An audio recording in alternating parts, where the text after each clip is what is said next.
ڕێککەوتنی ئیبراهیمی دینی نوێی ئەمریکا و ئیسرائیلە یان ڕێککەوتنی سەدەیە. عەرەبەکان دڵخۆش و شیعەکانیش بە مەرگی خۆیانی دەزانن.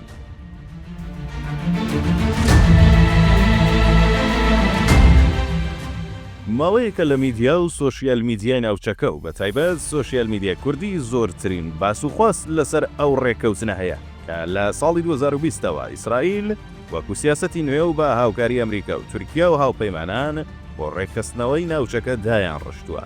ڕێککەوتنەکە لە بناغەدا ڕێککەوتنێکی سیاسی، سەربازی، بازرگانی پاشان ئاینی و کۆمەڵایەتیە و چەقی جێبەجێکردنەکەشی ناوچەی ڕۆژهەڵاتی ناوەڕاستە. ئیسرائیلیەکان پێی دەڵێن ڕێککەوتنی ڕێکخستنەوەی ناوچەکە و ئەمریکیەکانیش پێی دەڵێن ڕێککەوتنی سەدە. لە بەرامبەردا عەرەبەکان پێی دەڵێن تەتبیع و ئێرانیەکانیش پێی دەڵێن ڕێککەوتنی گۆڕینی دین.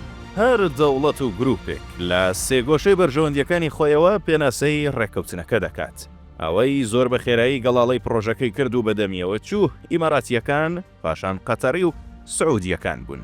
جگە لە پشتیوانی ڕاستەوخۆی تورکیا، عێراقیش لە ژێر کاریگەری ئێراندا هەر هەڕەشە دەکات و دەڵێت نامانەوێت بچینە بەرەیەک کە هەم وڵاتەکەمان لەدەست بدەین ئەم دینەکەمان.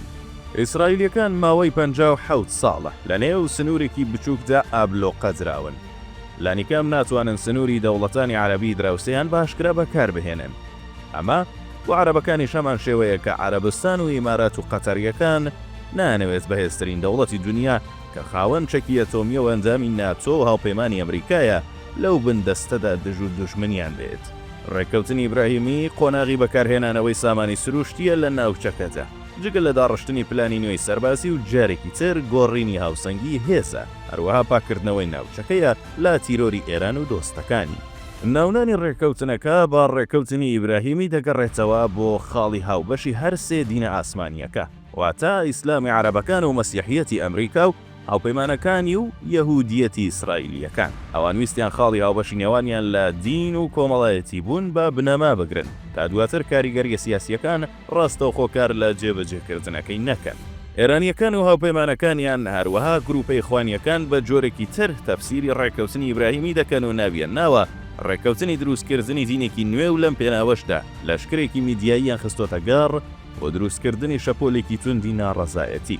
هەرێمی کوردستان پێش مانگێک لە ڕێگەی ڕێکخستنی ژووری نیشتمانی نزاوە پەیوەندی بە ڕێککەوتنەکەوە کرد، هەروەک چۆن سووریا و قەتەر و ئیمارات و سعودیە پەیوەندیان پێوە کرد. بە گوێرەی ڕێککەوتنە نوێیەکە دەوڵەتانی ناوچەکە نەخشەیەکی نوێدا دەڕێژنەوە بۆ هەناردەکردنی غازی سروشتی بۆ ئیسرائیل و ئەوروپا، هەروەها ڕێگایەکی نوێ لە سەر دەریای سپی ناوەڕاست بۆ نەوت دروست دەکرێت. هەروەها ڕێگایەکی بازرگانی نوێ وشکانی لە ئیسرائیلەوە بۆ سووریا و لەوێەوە بۆ تورکیا و پاشانیش بۆ ئەوروپا دروست بنیاتدانرێت. لە ڕووە سەربازیەکەشەوە لە ماوەی 10 تا 15 ساڵی داهاتوودا هاوپەیمانیەکی سەربازی نوێ هاوشێوەی ناتۆ دروست دەکرێت. ئامانجیشی پاراستنی سنووری وڵاتانی ناوچەکەیە لە هەر هەڕەشەیەک کە ڕوبەڕوویان دەبێتەوە.